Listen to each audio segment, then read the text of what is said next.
Hey y'all, so I just wanted to come on here and talk about something kind of serious, which I know a lot of the things I post are serious, but this is something that I feel like people take kind of lightheartedly or something that's not really addressed, and that is depression.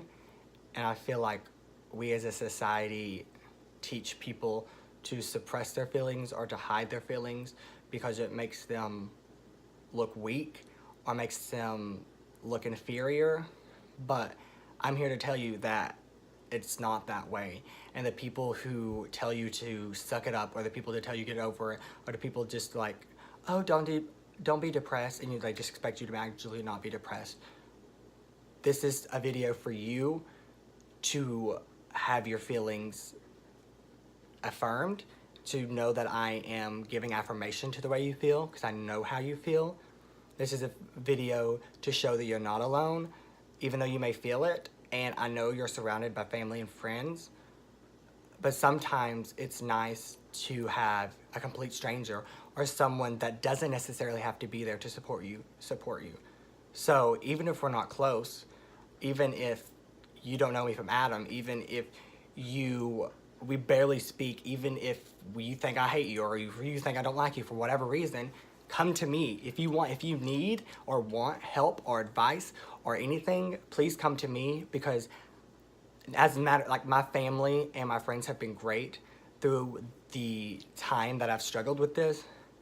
It's just nice to go to someone who kind of knows what you're dealing with, and someone with a fresh new perspective, because these people you've been going to may be telling you kind of the same thing, which obviously they think they're helping and they're trying to their best, but sometimes it's nice to get a new perspective and new advice or new tips or new words, or see how other people dealt with it. So I wanted to come on here and share my story with you guys, which I feel like people don't necessarily do. And honestly, it's very scary to put my feelings out on a platform like this. But if I could help someone feel not alone, if I could help someone by having someone come to me, if I could just make people who don't have depression open their eyes to maybe see the signs of someone with depression or how to help them or something like that, then it's obviously worth it. And I'm willing to fight this fear in me to do this if it's going to help at least one person. So I have kind of struggled with depression since I was in like 7th grade, but I've always been like this happy, bubbly person, and like a lot of people couldn't tell, because it's not like I was necessarily hiding myself. It's just because it would come in waves. And then when I was around 16, I started dating this person, and I quickly began to rely on them to help me feel happier when I was down. And that kind of lasted up until I was 18, about to turn 19. When I would get sad, I mean, I still dealt with depression during this relationship, but I kind of just went to him to help me feel better, to lift my spirits. And that was way worse than dealing with depression. And it's not like he didn't help me or if he made me feel bad or anything like that. He was great to like lift my spirits, but I depended on someone else to fix my problems, and obviously it didn't fix those because I'm still dealing with them. And it was even more impactful because after we broke up, it hit me harder than it did before we even started dating. And that's because I had all these issues that weren't necessarily fixed. They were kind of just band-aided over by someone else trying to fix them. And after we broke up, I couldn't go to this person anymore to help me with my problems. So I was like smacked in the face with these years of problems, of internal problems that I have to deal with all at once myself. And it was hard. It was really hard. And I struggled with that, and I tried a few different ways to cope with it. And those were, I tried to like throw myself out there and be around people 24/7 and do things 24/7. And everyone knows I'm a happy, bubbly person. And it would not, and I, like I said, I wasn't necessarily faking it when I was out and being happy with all these people, but I felt like I was masking the way I really felt, and I was kind of forcing myself. And it wasn't just like every now and again. I was trying to do it every weekend, every day, just to kind of ignore what was happening, and that didn't do anything. And then on the flip side of that, the complete opposite, I began to feel sorry for myself, and self-pity is like, why does this have to happen to me? I'm a good person. Why do I have to be depressed? Why do I have to struggle with this? Why is this my problem? Why did God make me feel this way? And I really, really struggled with that. And that caused nothing but more depression, because I was sad, and then I was sad about being sad, and then sad about being sad about being sad. And it was a constant downward spiral. And that's when I hit a very low point. And it never got to the point of like suicide or anything like that. It's just, I just felt not good enough, and not smart enough, not pretty enough. And it's because I let my self-worth be in the hands of, in words of other people. And that is where my depression kind of stems from, is from not feeling good enough or pretty enough or smart enough. And obviously I have family and friends that say things and do things that make me feel that way. But sometimes, a lot of times, it stems from us wanting that void to be filled by someone in a romantic way. And you don't have to feel bad for feeling lonely. You don't have to feel bad for wanting a significant other to be there for you, because I feel like everyone craves that. And I feel like that's almost because we were taught that we're not complete unless we have someone else. And that's not necessarily a bad thing, but we have to be strong on our own and be able to help our own problems before we can help someone else, or before we can depend on someone else. Because my personality was, I would be overly attached really fast, and began taking their problems on as my own, and then like pushing my problems to the side again and not dealing with them. And so they were like getting stronger and stronger. And then once this person went away, these feelings just came back up even stronger than what they felt before. And so I dealt with that all the way up until this past like November, and that's probably when it was like the worst. And I went to a doctor, and I got on depression medicine, and I was diagnosed with ADHD. And I'm not saying that people have to get on depression medicine to fix their problems, and I'm not even saying that it fixes problems. I'm not even saying that depression is a problem. But for me, I felt like I needed something to make it easier, because the medicine's not going to fix your depression. Because the sadness still comes in waves, because I've been on that medicine, and I've been doing really, really good about fixing my problems that I have. And like tonight was a really bad night, and I still have bad nights. And so don't think that it's going to be a miracle drug, because it's not. The miracle drug is fixing your problems within yourself and fixing them yourself, because then no one can take that away from you. No one can give that to you. So it's all within yourself, and that is the most important thing that, or I guess that's the like overarching goal that you want to reach. And sometimes it's simple fixes that can fix it. Sometimes you can never fix it. It's just something that you struggle with, that you constantly are getting better at and better at. And I just feel like along with depression comes anxiety about feeling depressed. So it's almost like a coupled kind of disorder or disease or diagnosis. And you get anxious about feeling sad. You get anxious about being around people because you feel a certain way, but you can't express it because you feel like you'll look inferior. So you almost get like social anxiety, and it's not a fun place to be in, and it's not something that anyone should ever have to go through. But don't wallow in poor me, because that's not going to fix it. That's not going to change it. That's not going to make it magically go away. It's only going to make things worse. And I know it's just like out of habit, and it's just like who we are. We like to complain. We kind of like to wallow in it, because that little bit of wallowing for that split second makes it okay. Because it's almost like it's okay that I feel this way, because I'm hiding behind depression. And it is okay to be sad. But when you hide behind the blanket of depression and use that as a coping mechanism because you blame it, that's when it becomes kind of a negative thing when it comes to feelings and acknowledging them. So like what I mean with that is like people who don't feel like showering for a week, people who don't feel like getting out of bed for a week, people who don't go to school because they're so sad. I feel like we almost like, I don't have to get out of bed all week because I have depression. So if people ask me like, oh, I have depression, and they're like, oh, okay, that's fine, whatever. And it's kind of just like brushed off. Or I don't have to, I haven't showered all week because I've been so depressed. And then people are like, oh, are you okay? Like, do you want me to help you? Like, obviously you're that sad, but you're kind of just like making it worse because you're just like, I have depression, and you just blame everything on it. And it's kind of like, because I have ADHD, it's okay that I act out in class. Is that okay? No.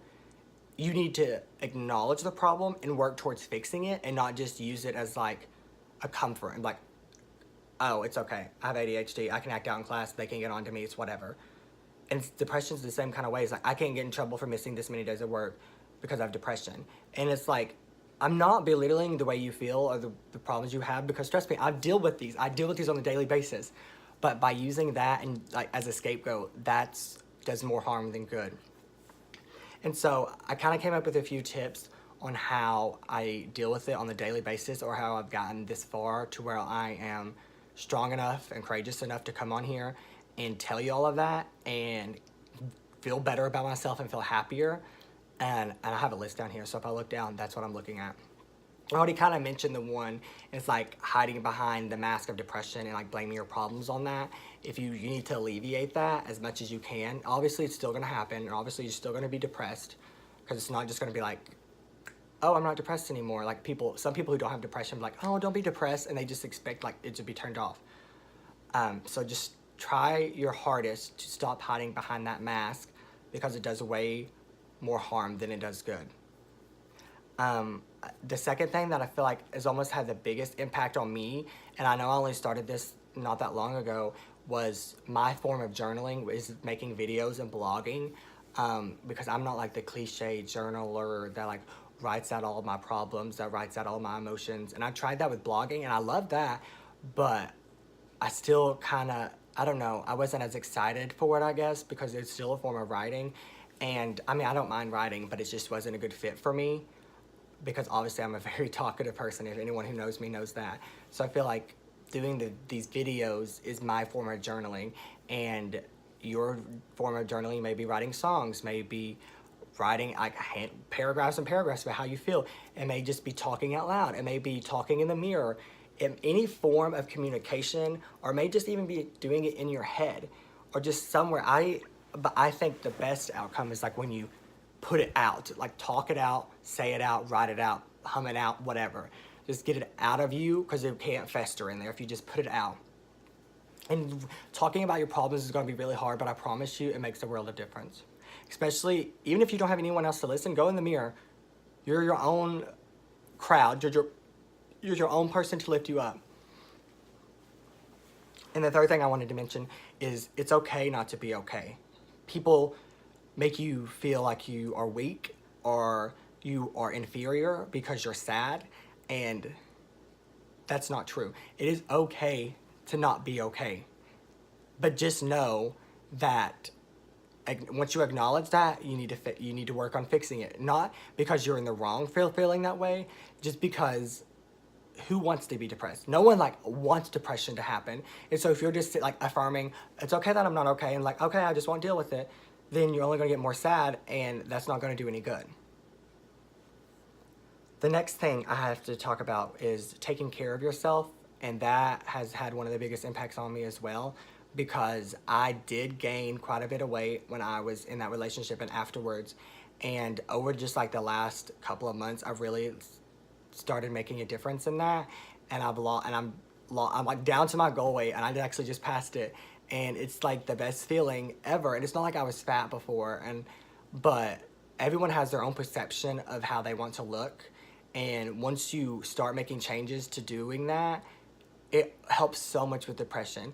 Because if you go from a point where you don't feel like showering for a week, and you smell bad, and you look in the mirror and your hair is a knotted mess, you go from that, about not like loving yourself and the way you look, to loving the body that you're in, to loving the skin that you're in, to loving your hair.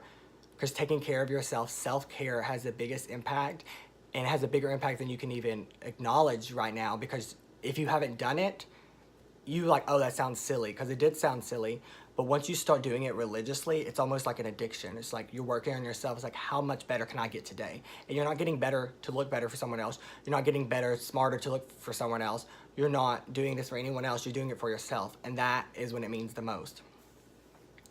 And then the kind of last thing I wanted to talk about was start doing things that genuinely make you happy. And that sounds easy, but it honestly was one of the hardest things I had to deal with. Because I've had a couple of times when people have asked me, what makes you happy, or what do you do for fun? And I sound so stupid, but I could not answer them. And I was just like, I don't know.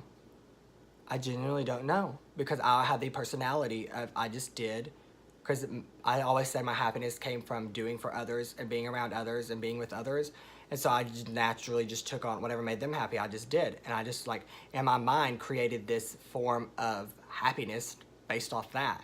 And if you don't know what makes you happy, like I didn't know, just start experimenting, start trying new things, start going to do things, start having your, like if your friend does something, just go try it out. What's the worst that could happen? You don't enjoy it and you don't do it again. That sounds kind of cheesy, but if you start doing things for yourself, it all gets easier. And once you accomplish like a small milestone, you can get bigger and bigger. So once you make that first chip, you can start chipping away at your problems, and it's like a snowball effect. You just keep knocking them out, until eventually you've just knocked down the whole tree.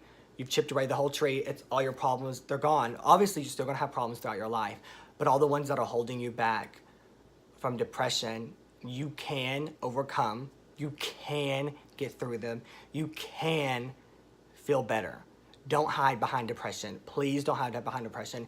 And if you feel like you can't go to anyone, please come to me and I will do the very best that I can to help, or I will point you in a direction of someone that can help you, because I know how you feel. I've been there. I came on here and explained kind of a brief story of that, and I hope that my story can show you that I'm genuine, that I'm real, that I'm not on here just to get views or likes. I'm on here to maybe potentially help one person, and if that happened, that would mean the world to me. And it's not like I am doing this to help others, to make myself feel better. It's just I wish I had someone who did that for me. And instead of just like, oh, I wish someone did that for me, I'm being that someone for someone else. Because it takes that one person to start that, and then other people start doing it for other people, and it just builds a snowball effect. I help someone, they're more likely to turn around and help someone else, and they can help people, and they can help people. And that's ultimately the goal out of life, really, is just to help others. And if we're not there for others, or if we're like putting others down, why the hell are we here? Just to live a miserable life and then die? No, we're here to impact the world. We're here to impact others. We're here to love ourselves and to live a great freaking life. And if we are letting that being covered up by depression, then what's the point? Right? And I'm not saying what's the point of living if you're depressed, because obviously that's not what I mean at all. But what's the point of being sad if that's all that comes from this lifetime? And I feel like people don't really understand why people can commit suicide. It's because they're just like, what's the point of, if I'm just here to be sad, then what's the freaking point? It's stupid. We're here to lift each other up. We're here to pick someone up when they've fallen. We're here to uplift others, even if they annoy the crap out of you. Even if they annoy the crap out of you. If they're having a bad day, go lift them up, because honestly, it's going to be way more to them if they have someone who comes to them who they don't feel like has to do that. It's going to mean the world to them that you go out of your way to help them. I promise you, I've been there. I promise you, it'll mean way more than you realize. So we don't always know what people are going through, but just by complimenting others, like they could be in the worst depression they've ever been in. You're going through the McDonald's and like you think that they've been hateful with you or something. Instead of being like rude back to them, you don't know what they're going through. Why not just be like, I hope you have a great day. And oh, I love your hat. I love your eyes. I love your fingernail polish. Just smiling. You don't realize how big of an impact we have on others. And by you being mean, it's just going to make their depression worse and take it out on someone else. And then they could take it out on them and their depression gets worse. So what's the point of putting them down? When you drive off, what came from that? Are you happier? Are you over being that other person being rude to you? No. But if you drive off knowing you could have had an impact on their life in a positive manner, that's going to make you smile. That's going to maybe make the person who is depressed make someone else's day. So you need to realize that the impact you have on one person, negative or positive, can impact so many people. So stop being mean. Stop putting people down. Uplift people, be there for people, and love people.